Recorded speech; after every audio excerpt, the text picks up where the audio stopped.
নিজের কষ্ট নিজেই বুক করতে হয়। নিজের যতটা যন্ত্রণা ততটা নিজেই বুক করা লাগে। হয়তো কি হয় জানেন, মানে আমরা বলি একজন মানুষকে কষ্ট পাচ্ছেন, অসুস্থ হচ্ছেন, ঠিক হয়ে যাবে, ঠিক হয়ে যাবে, কষ্ট পাচ্ছেন, কষ্ট পায়েন না, এই যে কথাগুলো আমরা বলি না বন্ধুরা, যারটা সেই শুধুমাত্র বুঝে। প্রিয় বন্ধুরা, আসসালামু আলাইকুম। কেমন আছেন আপনারা সবাই? আশা করছি সবাই ভালো আছেন। দেশে এবং দেশের বাইরে প্রবাসে আমার যত প্রাণপ্রিয় বন্ধুরা রয়েছেন, আমার কলিজার ভাই বোনেরা, যারা আমার পেজ থেকে ভিডিওটা দেখবেন, আমার পেজটাকে ফলো করে দিবেন। যারা চ্যানেল থেকে দেখবেন, দয়া করে আমার চ্যানেলটা সাবস্ক্রাইব করে দিবেন। আর যারা সাবস্ক্রাইব করে দিয়েছেন তাদেরকে অনেক অনেক ধন্যবাদ এবং ভালোবাসা। বন্ধুরা, যা বলছিলাম, আপনি ধরেন কোনো কারণে অনেক অসুস্থ থাকলেন, আপনার পাশের কাছের মানুষগুলো আপনাকে সান্ত্বনা দিল যে ঠিক হয়ে যাবে, একটু ধৈর্য ধরো, একটু কষ্ট করো, একটু সহ্য করো, ঠিক হয়ে যাবে। এই কথাগুলো যারা বলে তারা আপনার পাশে থেকে কি করতে পারে? কিছুই করতে পারে না। এই যে আপনার কষ্ট, আপনার যন্ত্রণা, আপনার ব্যথা, সেটার কষ্টটা একজন বলবে আপনাকে যে ঠিক হয়ে যাবে, একটু ধৈর্য ধরো, একটু মানিয়ে নাও, এই কথাটা বলবে, কিন্তু আপনার কষ্টটা কিন্তু কেউ নিতে পারবে না। আপনি একটা ব্যথা পাবেন, সেই ব্যথাটা আপনারই থাকবে, কষ্ট যন্ত্রণা সেটা আপনারই থাকবে।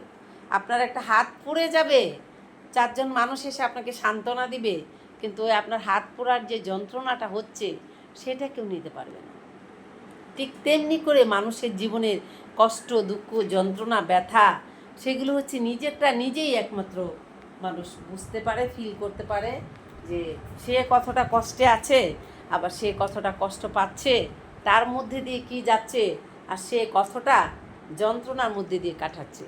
সেটা যে মানুষটা সেই সময়টার মধ্যে দিয়ে যায়, সেই কষ্টটার মধ্যে দিয়ে যায়, সেই বেদনাটার মধ্যে দিয়ে যায়, শুধুমাত্র সেই মানুষটাই জানে সেই সময়টা তার জন্য কতটা ভয়ঙ্কর এবং কতটা কষ্টদায়ক হয়। সেটা আপনি, আমি, আমরা কেউ বুঝব না।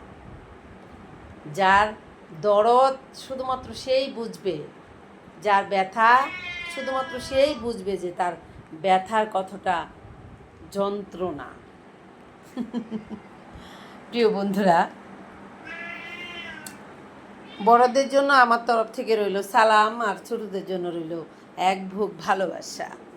প্রিয় বন্ধুরা, আপনারা যে যেখানে আছেন, যেভাবে আছেন, জীবনের সবচেয়ে বড় মূল্যবান সময় যতটুকু আপনি সুস্থ থাকতে পারবেন এই পৃথিবীতে, ভালো থাকতে পারবেন, ভালো খেতে পারবেন, হাঁটতে পারবেন, চলতে পারবেন, বেড়াতে পারবেন, আপনার কাজগুলো আপনার মনের ইচ্ছা মতো করতে পারবেন, আপনার মনের ইচ্ছা মতো হেঁটে বেড়াতে পারবেন, আপনার ব্রেন আপনার কাজ করবে, আপনি সব কিছু যখন সুস্থভাবে করতে পারবেন, সুস্থ থাকতে পারবেন, সেটাই হচ্ছে এই পৃথিবীতে আপনার অনেক অনেক মূল্যবান বিষয়, মূল্যবান জিনিস। সেই জন্য আমাদের কি করা উচিত? প্রত্যেকটা মানুষের আমাদের সুন্দর করে বেঁচে থাকার জন্য নিজেদেরকে সুস্থ রাখাটা অনেক জরুরি দরকার। তাই বন্ধুরা, যে যেখানে আছেন, যেভাবে আছেন, সেখান থেকে মহান আল্লাহ তাআলার কাছে শুকরিয়া আদায় করবেন আর নিজে সুস্থ থাকার চেষ্টা করবেন, নিজেকে সুস্থ রাখবেন। কেননা নিজের সুস্থ থাকাটা অনেক ইম্পর্টেন্ট দরকার। আজ আপনি অসুস্থ হয়ে যান বা এই পৃথিবী ছেড়ে চলে যান, যেদিন চলে যাবেন সেদিনই এই পৃথিবীর সব আলো নিভে যাবে। আর যেদিন আপনি অসুস্থ হয়ে যাবেন সেদিনই আপনার জীবনের শখ, আহ্লাদ, আশা, আকাঙ্ক্ষা সব কিছু ধূলিসাৎ হয়ে যাবে, কারণ আপনি বিছানায় পড়ে থেকে কোনো স্বপ্ন পূরণ করতে পারবেন না। তাই নিজের সুস্থ থাকাটা অনেক বেশি ইম্পর্টেন্ট। নিজের সুস্থ থাকাটা অনেক বেশি নিজের জীবনের জন্য দরকার।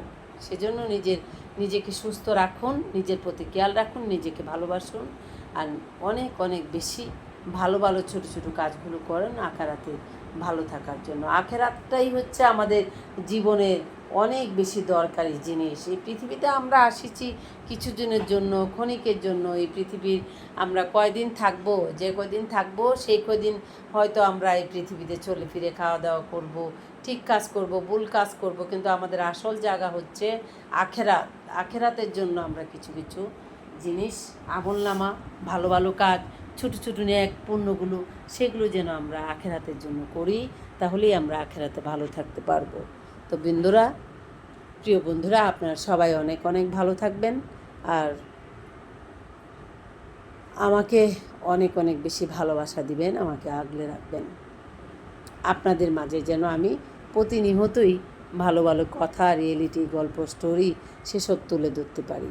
তাই সবাই আমাকে অনেক অনেক বেশি ভালোবাসা দিবেন। বন্ধুরা, আপনাদের সাথে এভাবেই আমার দেখা হবে, নতুন নতুন গল্প, রিয়েলিটি, বাস্তব সেসব নিয়েই আপনাদের সাথে প্রতিনিয়ত এনি টাইম আমার দেখা হবে, কথা বলা হবে। তো প্রিয় বন্ধুরা, আজ আমি এখান থেকে বিদায় নিচ্ছি। খোদা হাফেজ, টাটা।